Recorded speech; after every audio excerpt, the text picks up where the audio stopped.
MPH Sports Podcast. Talk sport and property with sports people discussing their careers and how property played a part in it.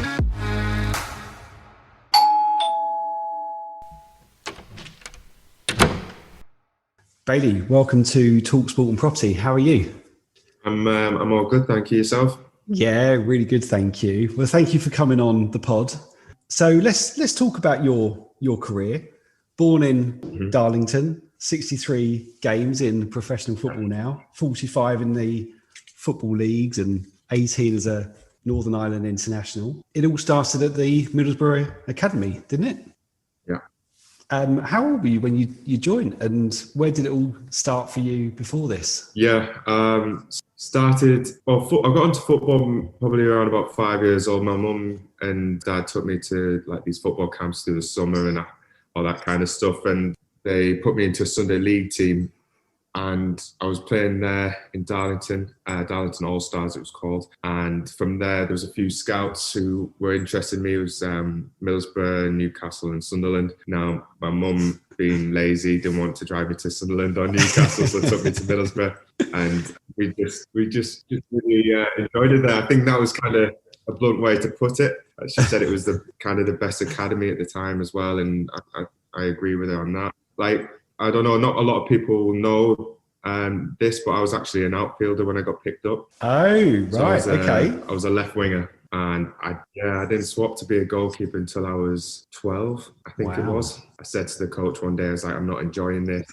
I'm not enjoying being outfield. I don't like it. It's not fun. Also, I wanted to be a goalkeeper, and they kind of laughed a little bit. It's like, you want to be a goalkeeper? And I was like, yeah, honestly, I think I can do it. I'm not too bad at it. And they were like, right, okay. So we trained 3 times a week.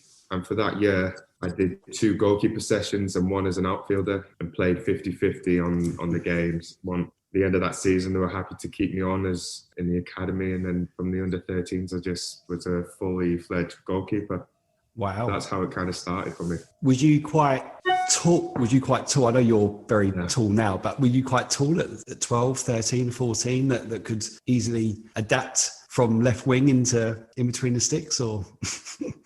You know, it was kind of like an emotional decision, because if you looked at me physically, I was small, I was like young for my age, like in all those like attributes of physical attributes, all the way until 16. So like the first couple of years it was fine, we were in smaller goals and it wasn't too much of an issue. But when we went to full size goals, I think it was maybe 15 or whatever, everyone was like started growing and being stronger, and I was like nowhere near that curve yet. And I think it got to when I was 16, I was 5'9", thinking, what have I done? Like, I want to be a goalkeeper here, and I'm 5'9", like can barely like touch the crossbar or dive or kick it over the halfway line, things like that. And so Middlesbrough took me for some like scans to see like my growth plates and stuff, to see basically there's a formula that had measured, and it kind of was like a good prediction of what your future height would be. And it came out at 6 foot, 6'1". And that was kind of the estimate, and they weren't too happy with that.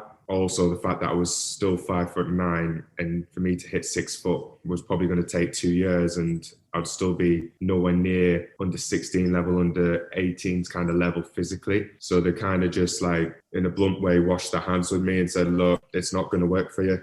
Like, it's too much of a gamble for us to take on a goalkeeper as a scholar when you're way too small and you still might not grow. It's only an estimate. And I was like, at that point, I was like heartbroken, like world come crashing down, that kind of stuff. Yeah, I bet. Yeah, and so it was like, we went to Leeds. I was like, right to Middlesbrough. I was like, okay, so am I free to go try and find another club and stuff like that? And yeah, go do whatever you want. They weren't really bothered at that point, because kind of like I said, washed their hands with me. And I managed to find Leeds in the March. I bought like I remember, because I was still quite small, and I told them I was 5'11" at the time, I think, when they asked me what my height was, and I was probably nowhere near that. So I bought some Nike Air Maxes for me to walk through the building with.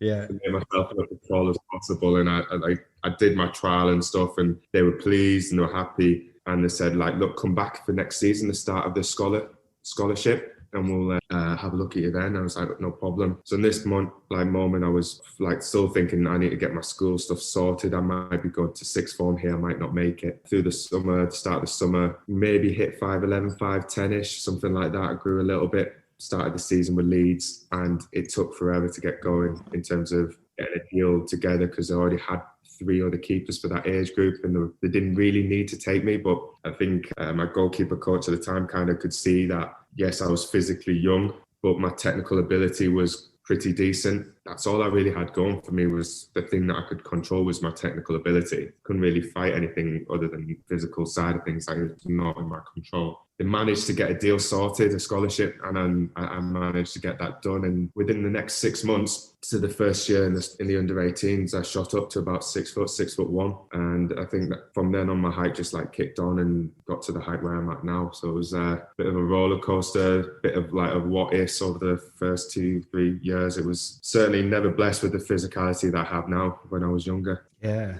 So fast forward 3 years at Leeds, in April 2016, you make your home debut. QPR 1-1 draw.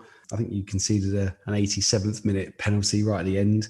I mean, what was that experience like? Because what are you now? You're then, 19, 20? I mean, I've been to Ellen Road. I've been to Ellen Road a few times in the away end. It's not a pleasant place to go. I mean, it's an incredible stadium. You know, it's notoriously known for its atmosphere. Fans really on top of you on the pitch. What is that experience like, facing a penalty? What did you learn about that experience? And was there any sort of pre-match routine? Was your family there?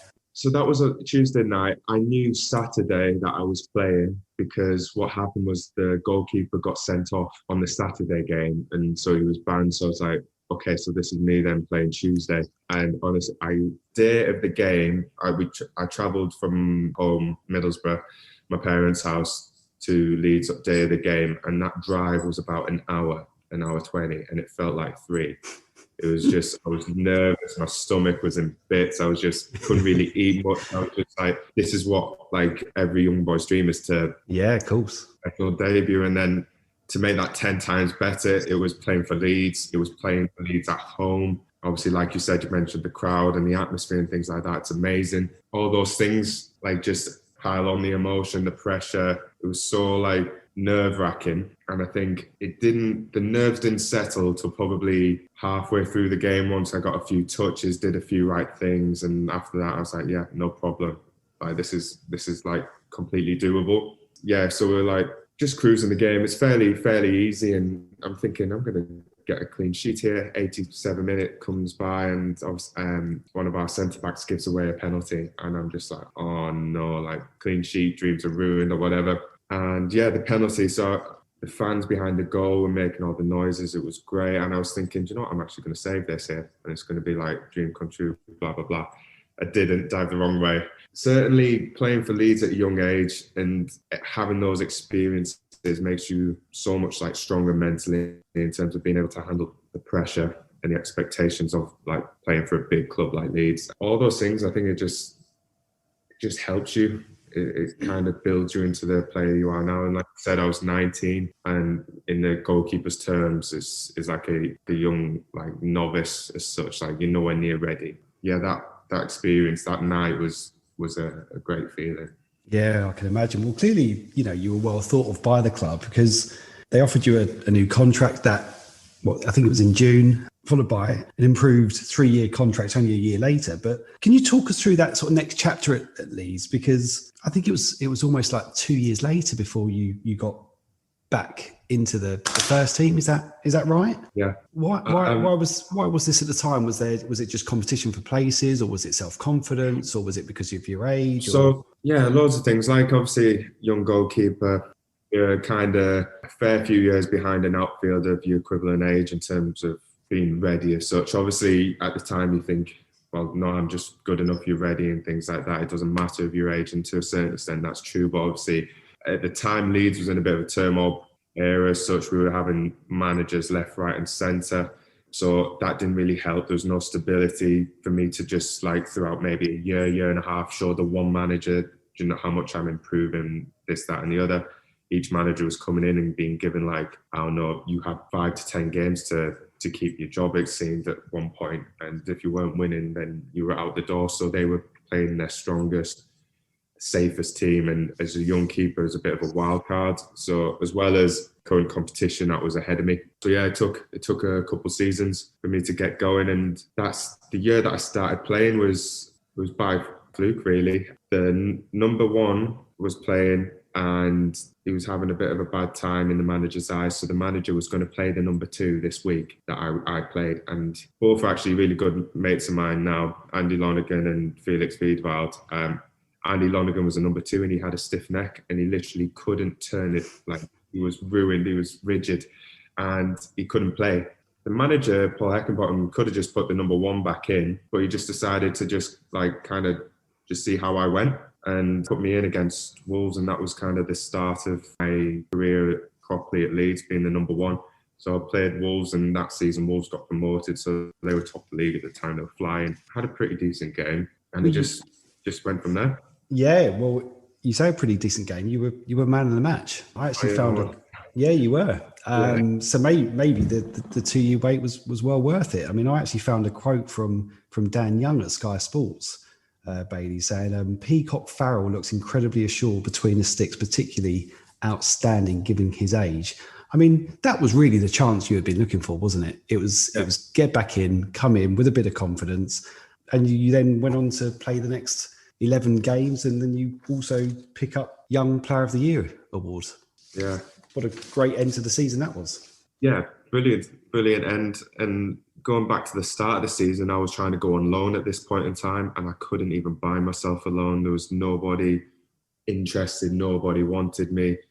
I ended up going to Conference North at York for 4 games over October, and I was thinking that season, I was like, I just need a chance, like just an opportunity. And it's just not coming. And then obviously miraculously, with a bit of luck, it happened. And then that's when you just got to take it. And yeah, finished the season well. A couple more man of the matches in the Young Player Award, which is a big deal to me, just with the previous young players who achieved that at Leeds as well. So it was good to kind of be in the mix with them. Yeah, no, absolutely. Okay, so the end of that season, you take your time out, maybe a holiday, come back full of confidence, new manager. Marcelo Bielsa comes in, the start of that 2018-2019 season. What were your first impressions of Marcelo? And obviously, were you hopeful that you'd be straight in as number one? Yes, a good end to the previous season? Yeah, over the summer, there was talks of a new manager coming in. And then when we got told about Marcelo Bielsa was being the manager coming in, first bit of information I was told about him as such was my agent rang me and was like, so Marcelo's is coming in. He's watched all your games collectively as the team and you specifically in terms of your highlights. He's happy with what you've done. You're going to be given first rights as such to the number one spot. Obviously, you've got to still prove it over pre-season and this, that and the other. But those comments where he's watched all of the season's games, and then knowing Marcelo is fully understandable. He leaves no stone unturned. He's particular. He's like, it's amazing the amount of detail and thought process that he puts into games, into players, and all that kind of stuff. So that was a bit of an eye opener in terms of, right, this is another level of manager that's coming in here. He's so before I even met him, I kind of had that impression about him. And then I got a call over while I was on holiday saying the gaffer wants every player to be under 10% body fat and under whatever. And I'm like, right, okay, he means business. And I just, over my holiday, we were working on lots of fitness stuff, this, that and the other, to be in the perfect shape for him to get back in to pre-season. Working with him for the year and a half, I think it was, you just see, like I said, the top level, the elite level of manager in terms of what he does, his preparation for games, leaves no stone unturned. Eye for detail to the it's impossible to try and describe it because the words that I can use won't give him the justice that he deserves. He is amazing in terms of that side of things, yeah. Okay.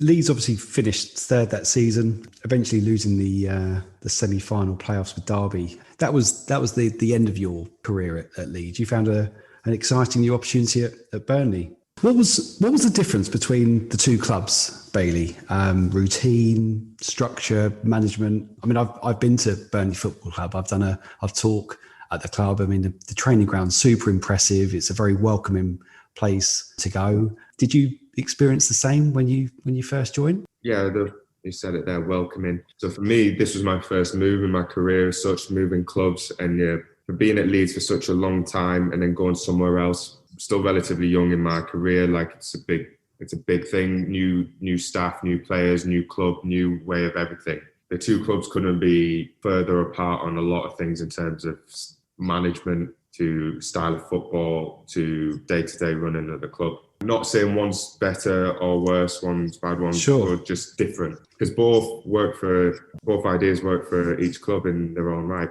Yeah. But the players and the staff were so welcoming. It just was so easy to settle into Burnley. It was no problem at all. Like I said, it was probably the easiest thing, which was a credit to the lads and the staff and everyone at Burnley. It was very, very easy to just come in. Yeah. No problem at all. And you're working with Nick Pope, obviously such a massive talent. Will, who I also personally know. It must be great fun training with those two other boys on a day-to-day basis. How good is Nick? Amazing. I've been so lucky from starting at 16 professionally all the way up until now to have a really good group of goalkeepers all the way through, good in their own different things. And this is what's the best thing about when you're younger and you're not the number one. You see all these things and you just get to pick what works for them, what's working well, what's not working well. You just pick the best bits from every single one. I've been exposed to so many different types of goalkeepers now. Coming to Burnley and then not really seen much of Nick before. I'm not a huge watcher of like loads of games and things like that. So I haven't really known too much about Popey until I got to see firsthand. He's ridiculous in terms of his shot stopping ability. He's so big, but so fast at the same time. He just uses what he's got so efficiently and to I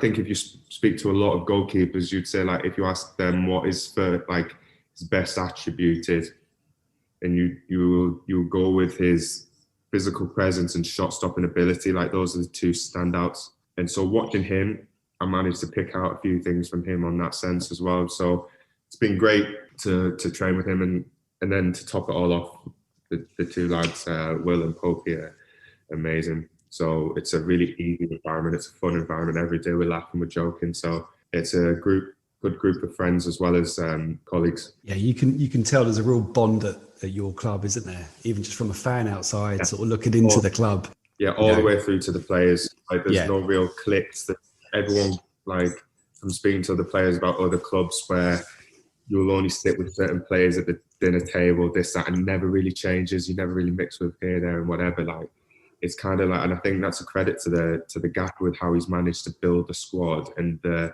mentality of we're all as one, and there is no egos. There's none of that. Everyone's just in the same kind of ring, fighting for each other. And it's a really good group of lads. I've got to ask you, Bailey. You made your Burnley debut recently at the Etihad, away to Manchester City. Can we talk about this one? It's a long time coming, your magic moment, and not how I wanted it to go. I was actually watching this game with interest. I know you and I have been working with each other for a little while now. I knew you were making your debut. I saw your name announced on Sky. I was obviously hoping for the best. I mean, talk me through the game. God, a little bit of context to this. I grew up supporting Man City. Okay. For some strange reason, my dad did, and he got it from his uncle and whatever. So I ended up growing up supporting Man City, going to Main Road, going to the Etihad a lot. Like just by chance, by luck, it's how fate works. As such, to some extent, it would be my Prem debut would be at the Etihad. No, Man City just turned it on.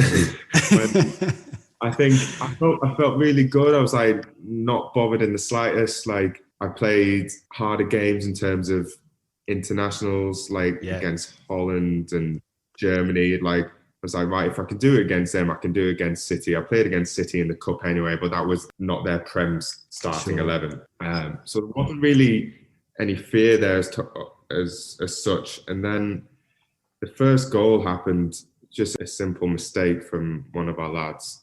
Happens to anyone at any time. It just happened to be, I don't know, within the first 5 minutes of the game. And when you give a team like City or Liverpool, like kind of sniff of blood as such, they just go into a bit of a frenzy, and the way they play is so expansive. They just open you up, and you give them another 80 minutes to score. They're gonna just put you down, and it was an eye opener in terms of the goals that they created, the goals they scored, just impossible. And it was just one of those games. As a goalkeeper, you come off the pitch and you're like, how on earth have I conceded that many goals? And none of them. Did you feel like yeah, none of them are savable? You're just like, it's like, right, okay. You feel so like helpless to a certain extent. I think you'll agree. And it's just unlucky, but obviously you won't change it for the world. And now I can officially say I played in the Premier League, and hopefully in the next couple up and coming years, then I'll have more opportunities to do that. Yeah, I've got no doubt. How was Sean after the game with you? Did he sort of just say that it's just one of those days? We were never going to be able to compete with them at that level. I mean, when you concede so early, it's a mistake. Was it just one of those days? I don't know what it is. Can't remember what the gaffer was saying as such in terms of the analysis after the game. But me and the goalkeeper coach we spoke about it. And I think after the game, as I'm walking off, he just gives me the kind of shrug of the shoulders. I don't know what to tell you, Bailey. That's just how it is sometimes. It's kind of not really done anything wrong. No. And not being really given the opportunity to do anything right. It's just you take those goals out of the equation, and your performance was fine.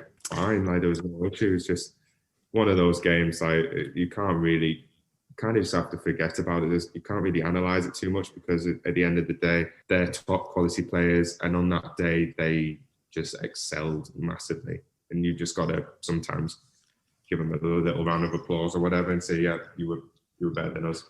Yeah, well, I was watching Soccer Saturday, and honestly, Paul Merson at the time, he couldn't have been more complimentary about you. Actually, he said, "This young lad has not had a chance," and so one of those days. But I think you actually deserve more credit than you think. You mentioned international duties. You face obviously top competition there, but I understand you had an option to play for England too. Is that right?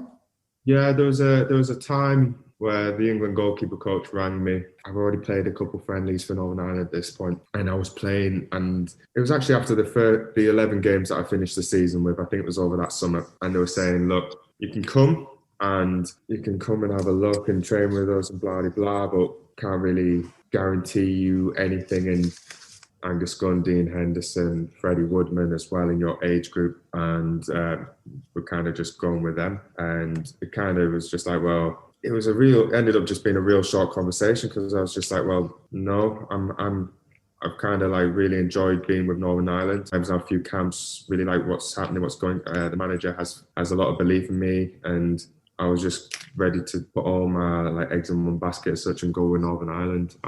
That kind of decision paid off really well. And to fast forward to now, where I played the amount of games that I have so far, and the games that I have played in, and I'm really proud to say that I've done what I've done so far. Yeah, no, brilliant. I mean, how did you find the Nation League qualifiers, Bailey? I mean, what did you sort of learn from that, and look at the positives that you can now take into the World Cup qualifiers? Because, I mean, we're talking, is it Italy in March? Yeah. Nice, easy opener. Yeah, easy opener.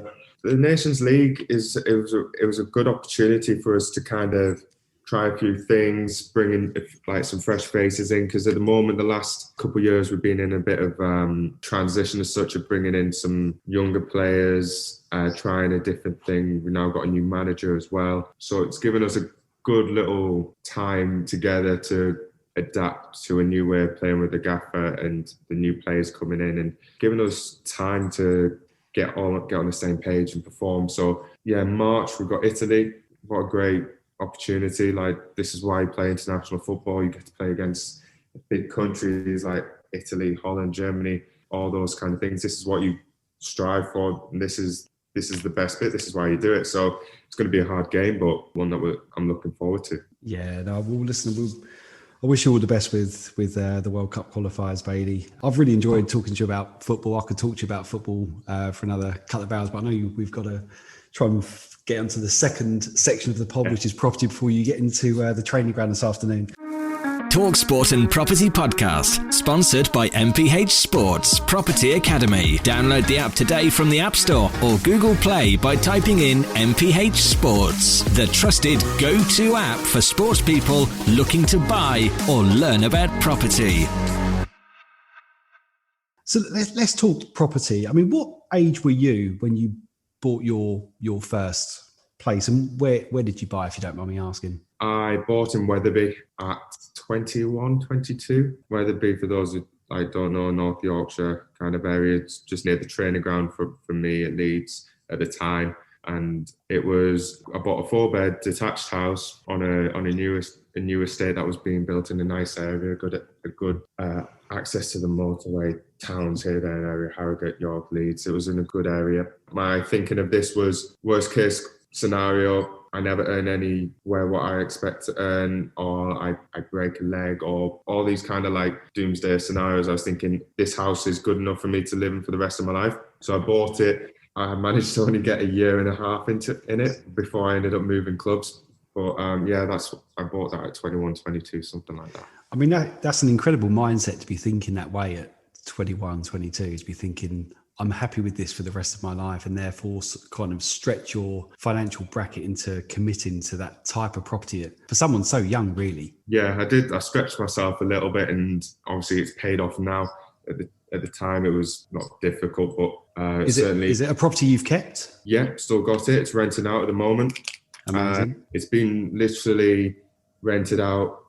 I'm on my second tenant now. I've been away from it for 2 years, and I don't think it's been empty for more than a week. It's literally just been a turnaround from one tenant to this current tenant. So whatever that time frame was, I think it was less than a week. So it's done really well for me. Like I said, it's in a good area, and being a four-bed detached house, you can bring in pretty much anyone will want to have that. You've got young families, starting families, an older couple, maybe their kids have moved out and they're downsizing from something bigger into they just want a slightly smaller place. All these kind of things that I was thinking of when I was buying the house ended up becoming true. Yes, currently renting out at the moment. Great. How did you find that whole experience? Was it a brand new build? Was it something that you were kind of focused on? So it was really ended up being random how I came across it. I was buying a flat in Harrogate. Okay. Because I was thinking, I'm a young lad. I don't need space, all that kind of stuff. I don't need a 4-bedroom house. Of course, yeah.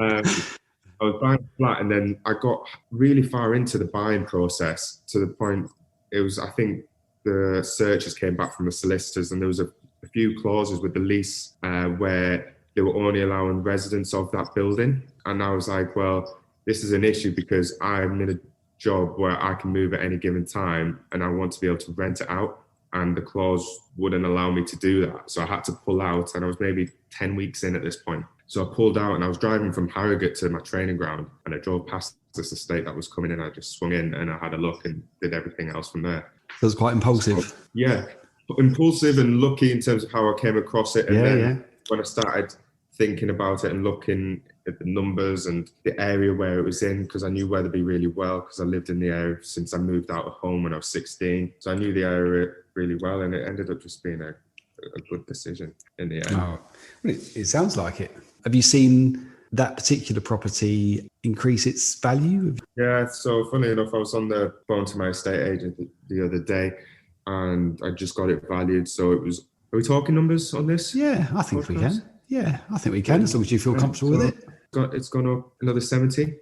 Okay. 70 grand, something like that in the last 2 years, which is good considering I haven't really done anything to the property bar like cosmetic things internally, and I don't know, extended the patio and put AstroTurf in the garden. Nothing like obviously with new builds, you've got less room for profit because everything's all brand new. Whereas if you buy an older house, you can do bathrooms up, do the kitchens, maybe knock a few walls out and add a lot more value to it. So to see it go up that much in a short space of time is, like I said, it's in a good area and it's really desirable at the moment. I think the benefits of a new build is that it doesn't interfere with a sports person career, does it? You can literally pick up your suitcases, move in, it's excitable, everything's new, everything's fresh.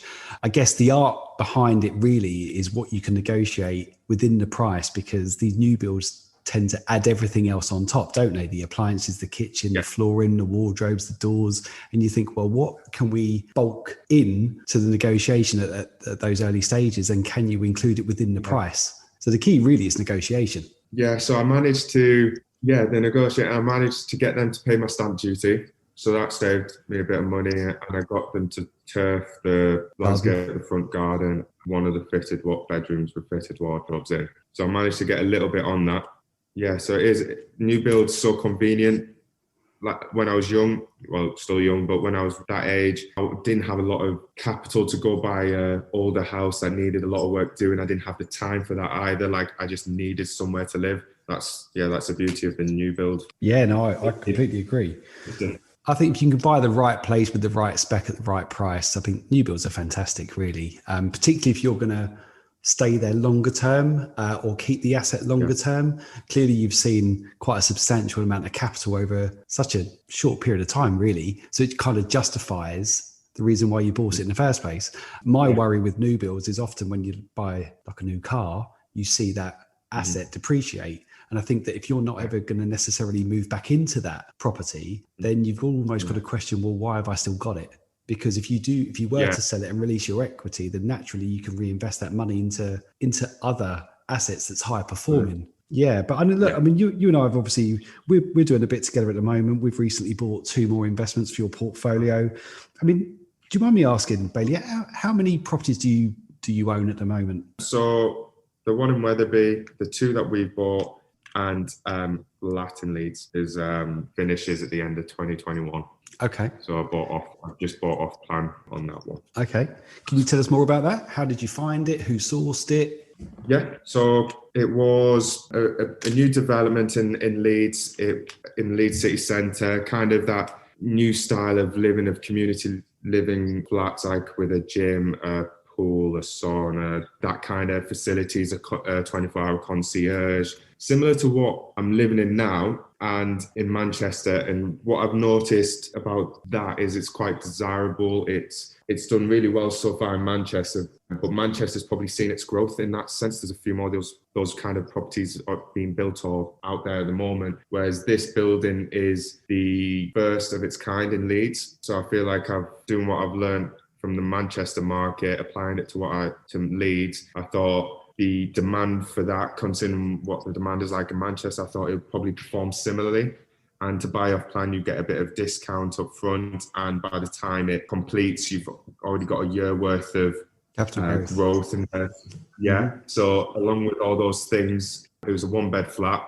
The yield's around about 8%, something like that. And I thought it was pretty much a no-brainer at the time. And with an off plan as well, you've got payment installments as well. So it wasn't exactly like I had to put everything down straight away up front anyway. It was, I don't know, like a reservation fee and then a 10% and then the 15% on completion. Yeah. So that one's that one. I was going to discuss that with you because I want to discuss something else in terms of the Wetherby one as well. Okay, great. But, that one was more, I purchased that on more the idea of capital growth, maybe getting early into the growth cycle of Leeds and keep that for 10 years or whatever and see a good growth come out of it. Whereas the ones we bought are more income-based so far. Yeah. I wanted to just diversify my portfolio. Yeah, I think that's really smart. I think we've always encouraged everyone to diversify their portfolio. And I think it's also important to explore other cities. I mean, I know we've got our first academy introduction on Monday, but where we're going to be building a quarterly investment market newsworthy bit of content presentation for our academy members, because it's all about sharing that information, all that data that we read up on. You'll see that Leeds is a really high performing city that's always demonstrated great capital growth. So no, I think you've made a really smart move. You set up a property company before you and I started working together. Who initiated that? And why did you do that, Bailey? Because there's so many sports people that I've spoken to over the past couple of years that haven't really been familiar with setting up a property company and seen the benefits of that. And clearly this is something that you've done before we even met.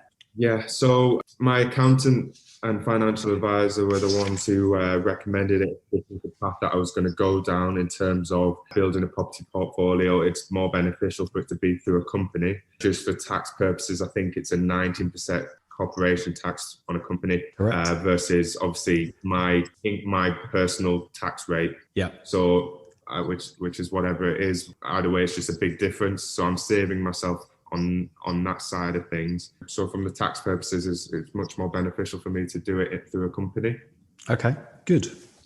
Sorry, and at the time when I had this amount of money, I was looking at purchasing my final home as such. Nothing really came up, nothing was ready, and my current situation probably wouldn't allow it in terms of can move at any time, all that kind of stuff. And Harrogate is nowhere near any football clubs bar Leeds. So instead of just letting my money sit in the account, in my bank, I was like, I'm going to go do something productive with it. And then that's where I got in contact with you. And from then, we've just gone and made my money grow and do something productive instead of just wasting away in a bank account with a really bad interest rate. It's just not a great thing to do. So yeah, this is the whole thought process behind creating the company and going and doing what we're doing now. Yeah. Is there an end goal? I mean, it's hard to probably ask you that question for you at your age and your career, but is there a goal that you want to try to achieve for yourself when football is no longer in your life? So I invest in stocks and shares as well. Yep. And that is going to provide an income once I finish football. Which is another way of diversifying your money a little bit, isn't it? Exactly. So that's doing that thing, and that's going to be there. And then I was like, right, well, currently all my eggs are in that basket. I need to diversify, so I'm going to go over some properties. So I want to create a portfolio of X amount of properties where it's pulling me in enough money that I can maintain with those two incomes, maintain my current lifestyle that I have now and my current lifestyle without a mortgage, because that would be paid off and all those other main bills are gone. The only things I need that money for when I'm done is for like food, cars, I don't know, my children's schools, that kind of stuff, because the big things are all taken care of. So I wanted to be able to bring both things together to provide my current lifestyle now. So I need to hit certain numbers in my stocks and shares worth portfolio, and then certain amount of income from my property portfolio, and that will together give me hopefully the lifestyle that I want when I'm finishing football. Oh, that's brilliant, mate. I think other younger players like yourself, there's a new way of exploring how to invest your money safely at low risk now. I think education in football is better than it's ever been. Did you ever get any property education when you was at Leeds or since you've been at Burnley Football Club that's encouraged your enthusiasm and appetite to build a property company and increase that passive income? When I was at Leeds, it was still not the norm as such. That probably didn't happen when I was there, but I could probably bet on it now that it is happening. And obviously when I came to Burnley, I missed your talk by, I don't know, 6 months or whatever it was. Yeah.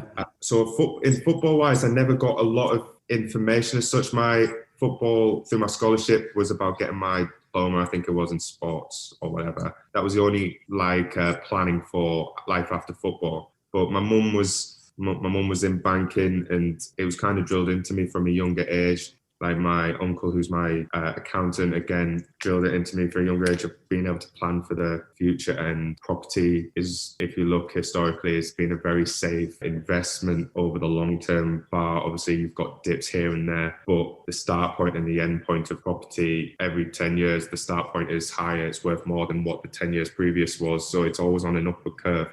So it's a good, safe, sound investment. It was drilled in from a young age for me to plan for life after football. Do you have any of the under 23 lads that come maybe train with the first team? Are they aware of your appetite for property investment? Do they maybe look up to you and think, well, is this actually something I should be doing if I were to experience some form of life-changing money? Because I can imagine it's a bit like catching up with the Joneses, isn't it? You know, when you're part of the under 23s and you're then on that periphery of the first team, and you look at the first team's players' lifestyle, and the first thing they're going to look at is things such as cars, jewelry. It's natural. I've seen it. I get it. I understand it. That's why we're always trying to encourage that form of education, just so we can encourage the younger players coming through now, especially under 23 level, that are on that periphery of the first team, to think about, well, parking their money into property as opposed to leasing a car that's just going to drain their bank balance. I don't think enough people are educated or aware of it,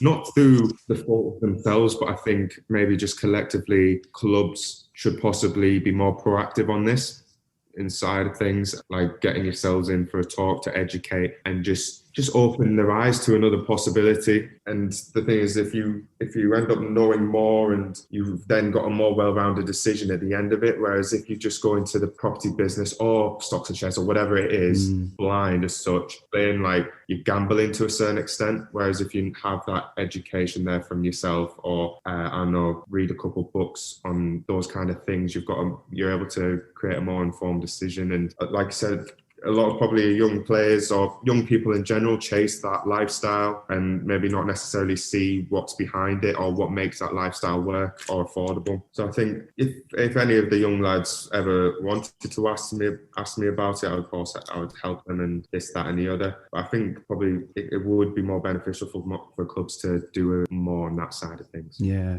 I agree. I think that what the Premier League are doing is fantastic in the terms that they have a life skills brochure already. And they have a life skills booklet, which every head of education at every club can turn to. They can reach out. So there's companies like ourselves already in there. It does tend to stop at under 23 level though. So is there many companies that maybe come in and talk to the first team squad at Burnley or at Leeds when you were there, to talk to you about life's skills, experiences that you can maybe benefit from away from sport? No, unfortunately not. It hasn't really been that way. I think the only things that I can remember people coming in was more on the social media aspect of being safe, not saying the wrong things, protecting on you. That kind of stuff. Sure. So the clubs obviously organised that, but in a way, it's all centred around football. So, and being the best footballer and the best professional in that sense. So it's all about that. Whereas property is secondary to a football club. Yeah, of course. Like a football club don't really care to a certain extent if you've got 10 properties or no properties. They just care about you performing. Yeah. I think you can obviously perform, but I think there could still be a bit more education on that side of things, like you said, with the life skills, and the PFA do courses as well. And it's getting better just from what I've seen from remembering when I was under 18s to now. It is getting better for sure. Oh, there's no question. We've got a great relationship with the Premier League and the EFL and also some other sort of professional bodies associated to sport. And I know they're very mindful of trying to expose more companies that can help players make better decisions with their money in their life. I've got to say, Bailey, you're a really switched on guy. You were very headstrong at an early age, making some fantastic decisions around your money, around property. I know I, for one, thoroughly enjoy working with you, building up your portfolio.